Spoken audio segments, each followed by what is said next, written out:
উত্তর চব্বিশ পরগনার বারাসাতে অবস্থিত বারাসাত ইভিনিং কলেজের সামনের রাস্তার বেহাল অবস্থা নিয়ে ক্ষোভ বাড়ছে স্থানীয় বাসিন্দা ও কলেজ পড়ুয়াদের মধ্যে।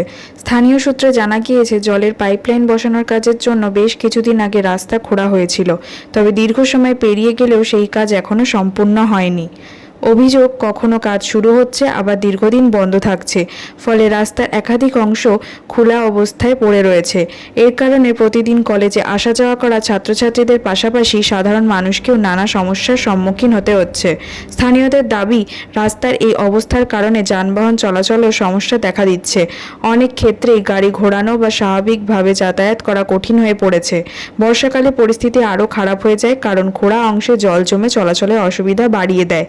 এলাকাবাসীর অভিযোগ, পাইপলাইন বসানোর কাজ এখনও সম্পূর্ণ না হলেও রাস্তা দীর্ঘদিন ধরে খোলা অবস্থায় রাখা হয়েছে। তাদের দাবি, দ্রুত কাজ শেষ করে রাস্তা আগের মতো স্বাভাবিক করা হোক, যাতে সাধারণ মানুষের ভোগান্তি কমে।